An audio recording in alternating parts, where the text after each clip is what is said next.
mucho se habla en el mundo de los problemas del ser humano con el medio ambiente. Y esto provoca automáticamente la necesidad de educar al ser humano para que finalmente entienda que su relación con la naturaleza debe ser algo sano y muy importante. En este programa vamos a hablar precisamente de los retos de la educación ambiental. Soy Sergio Fernández Delgadillo, bienvenidos a Mundo Sustentable.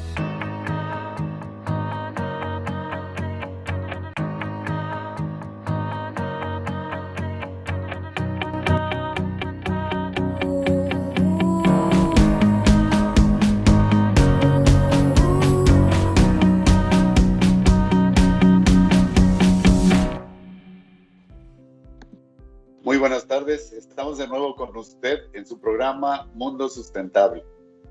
Y mire, uno de los grandes retos que se ha planteado la sociedad mundial es llegar a trabajar sobre los aspectos de la contaminación ambiental.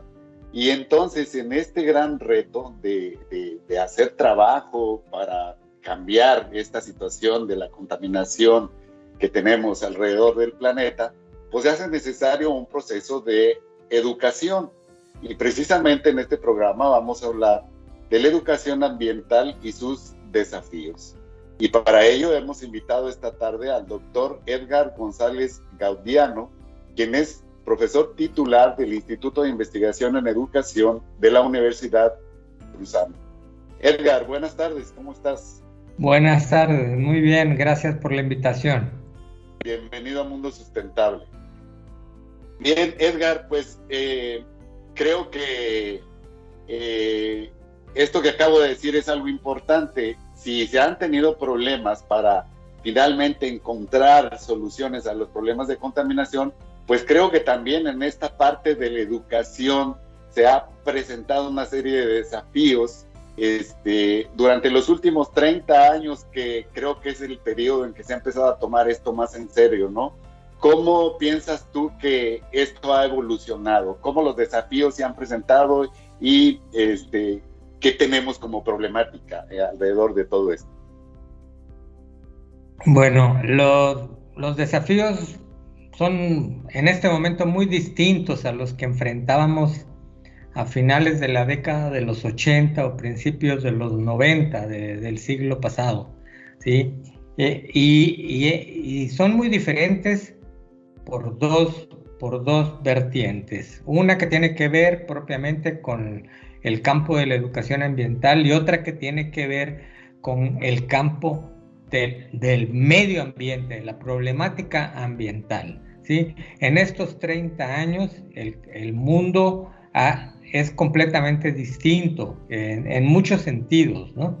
Pero en uno de esos sentidos es precisamente las condiciones ambientales que tenemos en el planeta.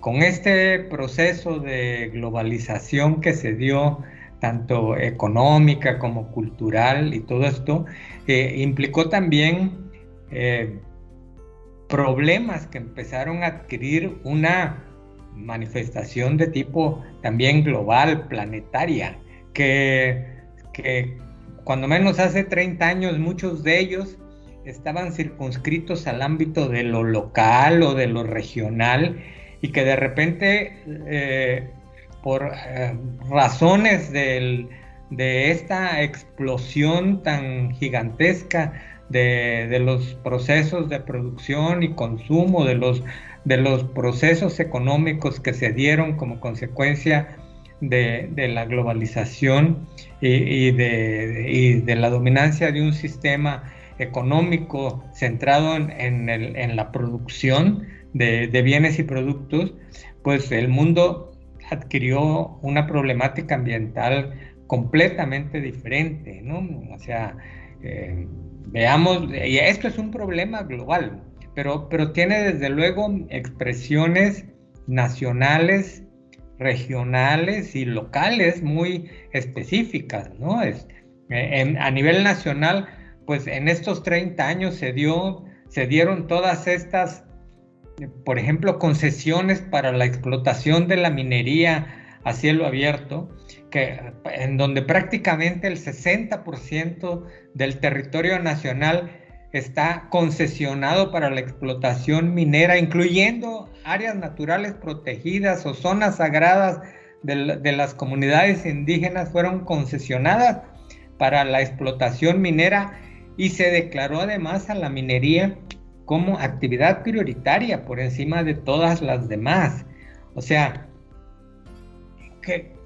¿bajo qué lógica se hizo esto? O sea, pues bajo una lógica de impulsar procesos económicos a gran escala, incluso sin que representaran enormes beneficios para el país, porque ¿cuántos impuestos pagan las mineras? Y la mayor parte casi se les ha tenido que forzar para que paguen sus impuestos, que además están tasados a tasas muy bajas.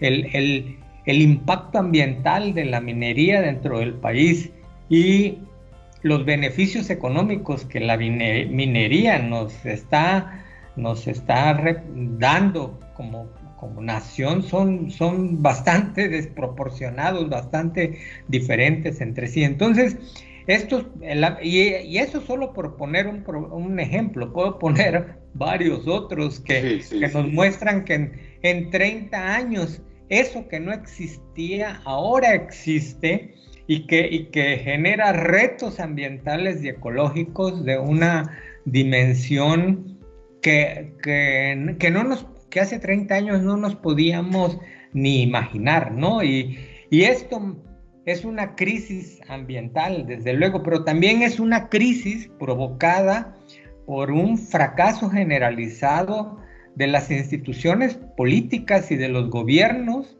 para prevenir, corregir, restaurar problemáticas que antes tenían una dimensión más pequeña y que ahora se han convertido en un problema crítico masivo, ¿no? O sea, y estoy hablando de los gobiernos de los últimos 3 sexenios o 4, incluyendo en donde la problemática ambiental ha sido vista desde una perspectiva muy secundaria, ¿no? Ya sea por motivos económicos, como anteriormente ocurrió hace 3 por darle prioridad a la política económica, o ahora por darle prioridad a la política social. Pero el asunto está en que lo ambiental siempre queda marginado.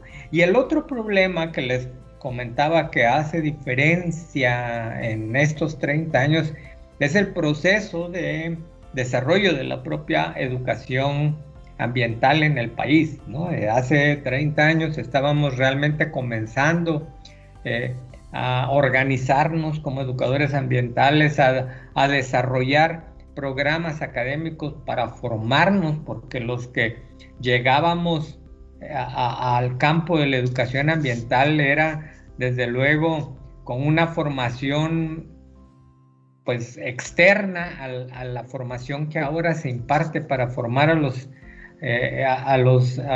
educadores ambientales, y que en el desarrollo del propio trabajo a partir del ensayo y el error, en una perspectiva muy empírica, nos fuimos formando.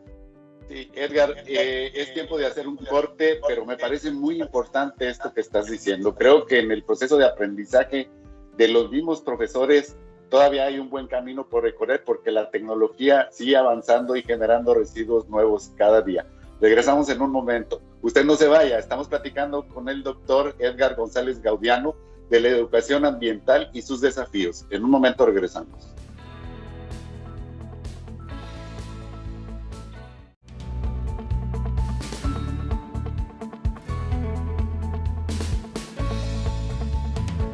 Ya estamos de regreso con usted en Mundo Sustentable y seguimos hablando con el doctor Edgar González Gaudiano de Educación Ambiental y sus desafíos. Edgar, nos quedábamos platicando de los desafíos que estos dos grandes temas han planteado, porque cuando hablamos de educación, bueno, pues obviamente hay un tópico por tratar para usarlo para educar, pero si este tópico está continuamente en movimiento, pues igual seguimos teniendo problemas, ¿no? Por ejemplo, en el asunto de los plásticos, cuando esto empezó a usarse ya de manera generalizada en la fabricación de una serie de cosas en los años 70 de uso práctico para todos los individuos, desde un artefacto de utensilio de cocina hasta grandes estructuras plásticas, que finalmente acabaron siendo un gran problema de acumulación de plásticos en la naturaleza. Hoy en día hablamos de nanopartículas como una tecnología muy nueva, y los investigadores no se están preocupando, igual no se preocuparon en aquellos años por los plásticos, para empezar a buscar los procesos o contemplar los procesos que evitaran que estas nanopartículas llegaran a ser un problema de la naturaleza. Ante estas circunstancias, ¿qué se estará haciendo en el plano de la educación para atender estos grandes retos o desafíos que nos aparecen?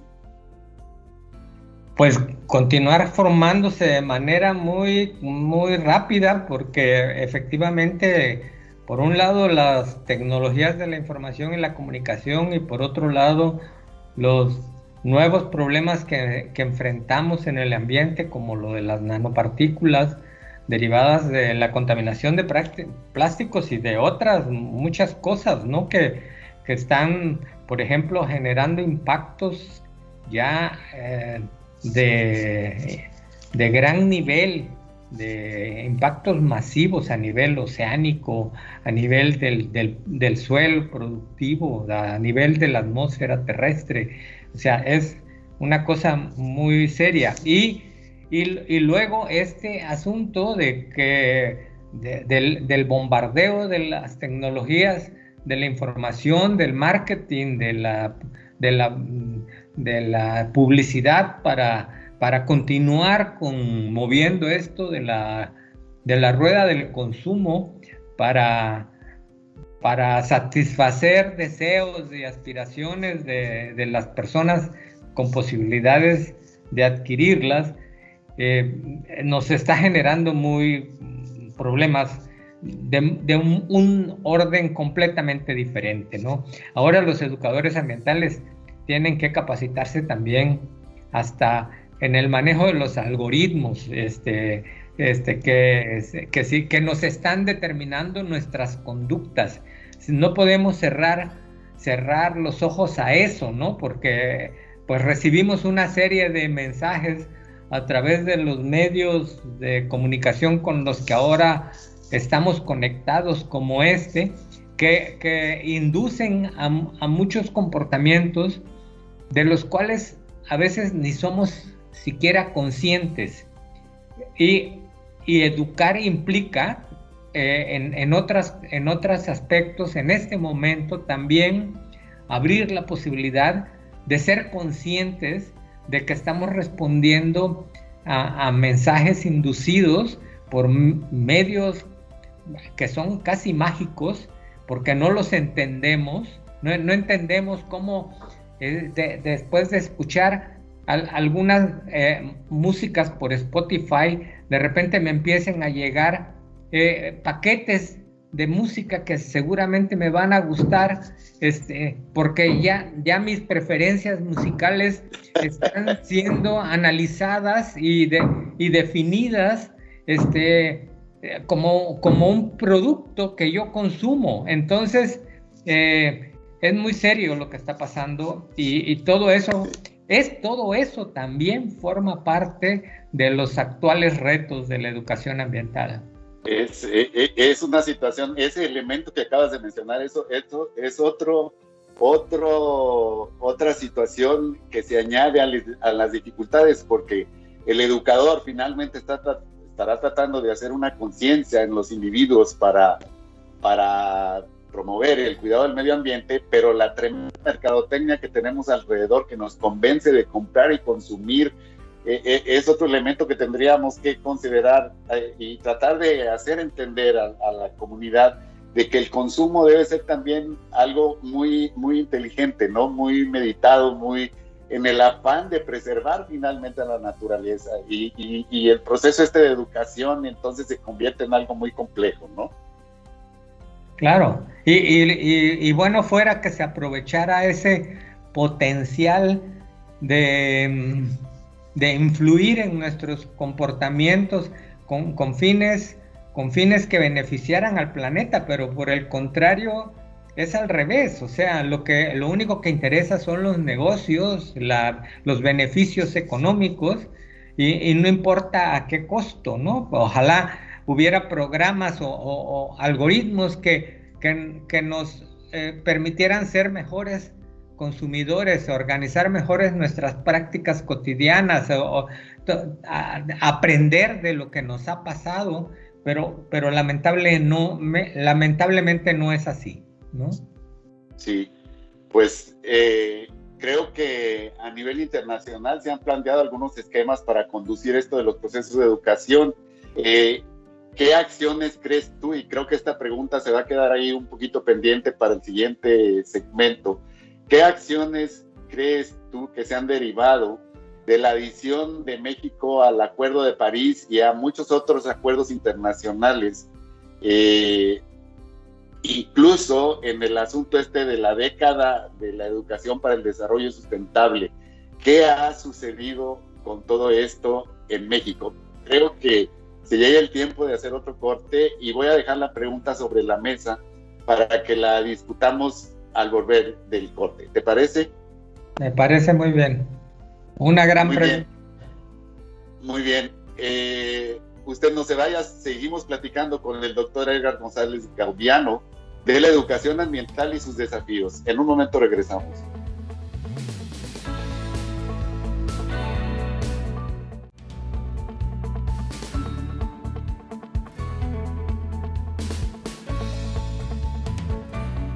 Ya estamos de regreso con usted, Edgar, y nos quedábamos platicando de los compromisos internacionales de México, el Acuerdo de París, la década de la educación para el desarrollo sustentable. Todo esto, ¿en qué tipo de acciones se ha de...? Pues mira, Sergio, yo no lo sabemos. No, lo que podemos hacer es algunas conjeturas. Estamos tratando de justamente investigar qué ha pasado, qué cosas nuevas se han hecho dentro del país a raíz de haber suscrito el Acuerdo de París en el año de 2015, que entró en vigencia en el año 2016. Tiene 5 años de haberse suscrito ese compromiso. En materia de educación ambiental, el artículo 12 de ese acuerdo habla de que los gobiernos deben cooperar para colaborar en la promoción de programas de educación, de capacitación, porque eso es muy importante para los fines del acuerdo, ¿no? O sea, en realidad es decepcionante lo que dice el artículo 12 en materia de educación. En general, el Acuerdo de París es bastante decepcionante. Se publicitó como un gran logro, pues porque después de 25 reuniones anuales que se ha tenido en relación con la Convención Marco de Cambio Climático, no podían decir que no habían llegado a nada. Pero en realidad, en todos estos años que se han reunido, se ha llegado a muy pocos resultados, a resultados que son completamente insatisfactorios en relación con las medidas que tendríamos que estar tomando a nivel planetario para corregir el problema del cambio climático, porque el Acuerdo de París es sobre cambio climático, ¿no? Pero en realidad es muy poco. Y en materia de educación, pues es más poco aún, porque este artículo 12 que te acabo de describir, que en realidad no dice nada, pero ahí está, es el artículo, por cierto, más corto de todo el acuerdo, y bien lo podrían haber omitido, porque en realidad no está estableciendo ningún compromiso de nada. O sea, está recomendando una cooperación, dice que porque la educación, la capacitación y la concientización del público es muy importante para los fines del Acuerdo de París, pero No hay mecanismos de seguimiento, no hay mecanismos de promoción, no hay mecanismos que sugieran rutas para que los gobiernos puedan justamente estimular esta cooperación. No se dice nada, ¿no? O sea, y por lo tanto, pues lo que es más probable es que no se esté haciendo nada. Estamos haciendo en el grupo de investigación que yo coordino en la Universidad Veracruzana un estudio precisamente para ver qué se ha hecho de manera especial a partir de este acuerdo que han cacareado tanto a nivel político, pero que en términos reales, en términos de acciones concretas, pues yo que estoy tratando de darle más o menos un seguimiento bastante continuo y permanente a las acciones que se emprenden en materia de educación educativa, en materia de educación ambiental en el país. No he visto nada especial. El Instituto Nacional de Ecología y Cambio Climático ha publicado algunos folletos sobre el tema del cambio climático. El gobierno del Distrito Federal también ha impulsado algunos programas relacionados con el cambio climático en las áreas urbanas, algo muy importante. Por ejemplo, para el caso de Monterrey se tendría que estar pensando algo semejante, pero son experiencias que se quedan en un nivel tan pequeño que realmente no trascienden, y sobre todo no impactan a la población que tendrían que impactar. En resumen, Jesús, Sergio, te puedo decir que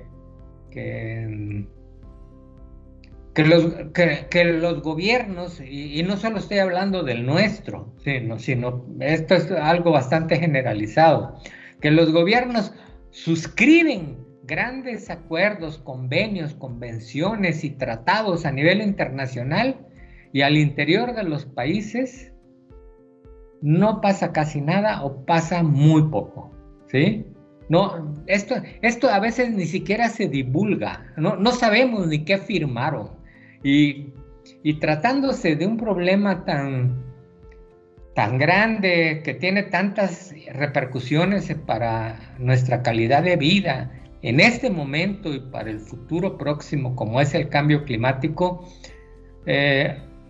tendríamos que presionar que la sociedad, la población, los grupos organizados, las organizaciones académicas, las no gubernamentales, tendríamos que presionar más a los gobiernos para que se invirtiera más, para que se hiciera más en este sentido, aprovechando eso que se firmó, ¿sí? Pero muchos ni siquiera están enterados. Muchos saben que hay el Acuerdo de París, pero no lo han leído, no saben qué implica, y bueno, es lamentable. Edgar, el tiempo se nos está terminando. Creo que esto último que nos has dicho plantea una situación de necesidad para todos los universitarios de este país, en empaparnos y entender un poco más para poder hacer una verdadera educación hacia los futuros ingenieros, hacia los futuros abogados, hacia los futuros artistas, no sé, todos los profesionales que finalmente tendrían que tener una visión diferente para lograr un objetivo tal vez en 20 años, cuando ellos estén ya apoderados de la situación política y económica de este país, ¿no? Pero eso decíamos hace 30 años. El problema es que no hemos avanzado. Y los que ahora están a cargo de las instituciones, que entonces eran niños, de todas maneras tampoco están haciendo lo que les corresponde, ¿sí? Muy bien. Edgar, se nos está agotando el tiempo. Yo quisiera que antes de terminar dieras un mensaje a la comunidad de la Universidad Autónoma de Nuevo León, a los profesores, a los estudiantes. Este tema es algo muy importante y creo que cuando viene un comentario de un experto como tú puede ser muy, muy, muy nutritivo para nosotros. Con mucho gusto, Sergio. Colegas, compañeros de la comunidad académica y estudiantil de la Universidad Autónoma de Nuevo León, comunidad a la que yo tuve el gusto de pertenecer durante casi 5 años, pues esto no le corresponde a un grupo de disciplinas. Este problema del que hemos estado hablando es un problema que nos toca a todos. De algún modo, todos tenemos que intervenir, con diferencias desde luego, pero todos podemos intervenir desde nuestro trabajo académico, profesional, y también desde nuestra vida cotidiana, en nuestra esfera más personal. Hay muchas cosas que podemos hacer, no como granitos de arena, porque los granitos de arena al final se los lleva el viento y no producen el cambio deseado. Pero si esos granitos de arena tienen una intención de organización social, colectiva, política, entonces sí van a hacer la diferencia. Y esto es el mensaje que yo les podría dejar desde Jalapa, Veracruz. Muy bien, Edgar. Pues muchas gracias. Creo que esta plática ha sido rica. Es un tema del cual podríamos hablar días enteros y espero verte de nuevo en Mundo Sustentable para que nos sigas enriqueciendo con ese conocimiento que tú tienes al respecto. Te agradezco mucho por haber estado con nosotros esta tarde. Y les agradezco la invitación de volver a poderme dirigir al importante programa que ustedes coordinan desde hace tiempo. Muy bien. Pues mire todo lo que nos ha dicho el doctor Edgar González Gaudiano. La verdad es que, como yo le digo, usted es parte importante del cambio. Hagamos conciencia y empecemos a trabajar en este tema ya, mañana mismo, u hoy mismo, si esto es posible. Gracias. Lo espero en los siguientes programas de Mundo Sustentable.